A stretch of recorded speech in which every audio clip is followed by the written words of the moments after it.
Welcome to October. We're now into the last quarter, only less than 3 months left for 2023.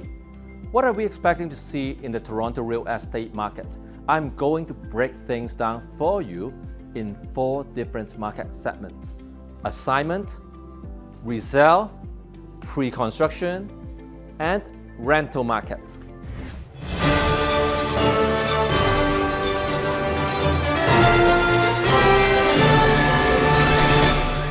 Number 1, the assignment market. This is the toughest market segment at the moment. The occupancy fees are high because of the high interest rate, and the occupancy period may be longer than expected because the city is super slow with the inspections and documentations. The assigners are typically people who want to avoid paying the high occupancy fees and eventually the high monthly mortgage interest. But most potential buyers would want to avoid those as well. Worse yet, you are competing with resale units, and there are quite some choices available these days. So who's going to buy assignments? There are really only 2 types of potential buyers. The first type is end users who have a strong preference for brand new units over second-hand units. But of course, with the current market sentiment, you can't expect people to pay a high premium for brand new. The second type is investors who are cash rich. They have the option to putting more cash down and only take a small mortgage, so their monthly mortgage payment remains small despite the high interest rate. But of course, there must be a price incentive in order to encourage them to do so. The few assignments that we successfully sold were at the original prices from a few years ago, and the buyers were the 2 types that I just described. You see, if you must sell your unit by assignment, you have to be prepared that you are not going to see a price that you like. So your first choice should be to keep your unit. Let me know if you need help getting a mortgage. I have a very good mortgage broker who can help you out. The general consensus is that rates should start trending lower in mid-2024. If your occupancy date is not until then, you should get your mortgage ready first, so you have the option of closing the unit or selling it by assignment. Number 2, the resale market.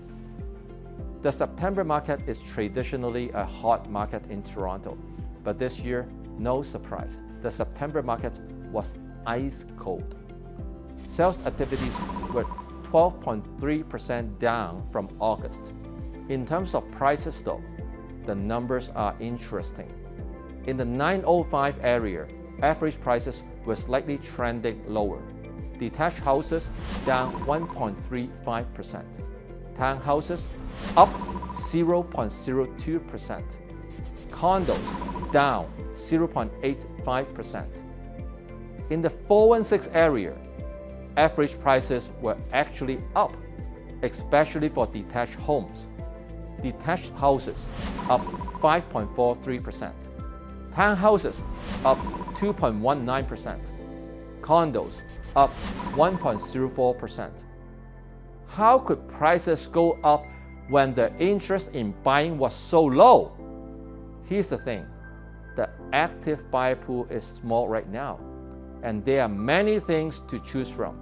Obviously, the buyers are going to be really selective. Properties with unattractive photos, they won't even bother to take a look. But properties with great layout, well-maintained and nicely staged, still sell fast even in today's market. A couple of weeks ago, my client saw a very nice townhouse in the North Richmond Hill listed at $1.05 million.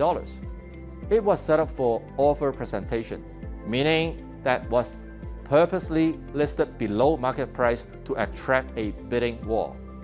Just by looking at the photos, you immediately know it is one that people would fight for. I told my client that it would probably be sold at around $1.28 million. She wanted to put in a lowball offer at $1.15 million and see if she could get a deal. Came offer presentation night. There were multiple offers as expected, but the property did not get sold in the end. The price did not reach the price the seller had in mind.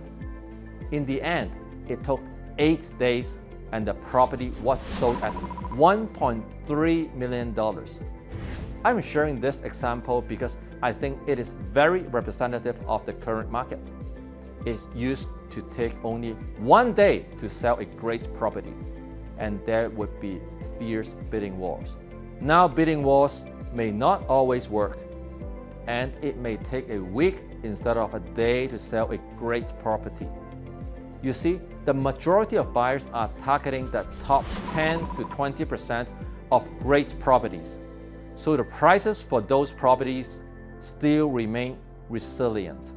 The remaining 80% of the properties would just sit because there are not enough buyers at the moment.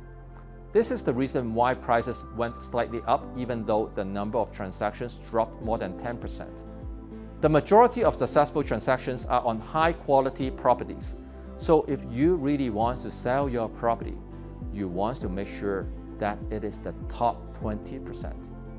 If your tenant just moved out and you throw your property onto the market, try to sell it vacant as is.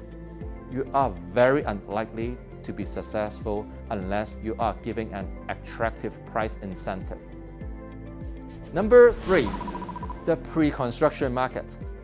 By the way, if you like this kind of market updates, make sure you subscribe and hit the bell so you're always on top of the market.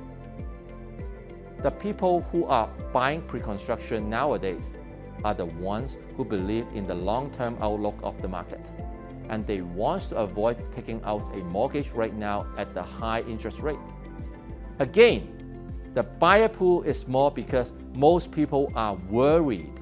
So even though many new projects are launching for sale, only a few will see immediate success. It really depends on the location and the incentives that the developers are offering. Recently, there was one project that actually attracted people to line up overnight for it. It is called Legacy Hill, a condo townhouse project in Richmond Hill at Leslie and Major Mackenzie.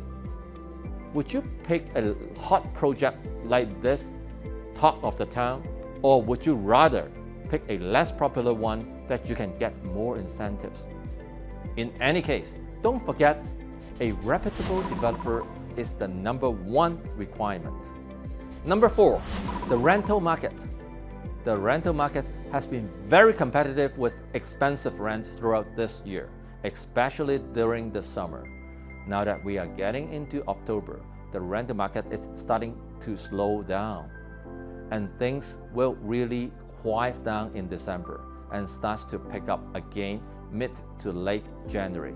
So if you are sitting on a vacant unit, you should aim to lease it out before the end of November, and this may mean that you have to reduce your rents by $100. Don't just look at that peak rent in the summer because you don't want your unit to sit vacant through December. It is very typical that the rental market slows down when the weather gets cold and it starts snowing. We still expect the rental market to be really strong in 2024. If you enjoyed this market update, give me a like, subscribe, and hit the bell so you always get front-end sales updates that you don't get anywhere else.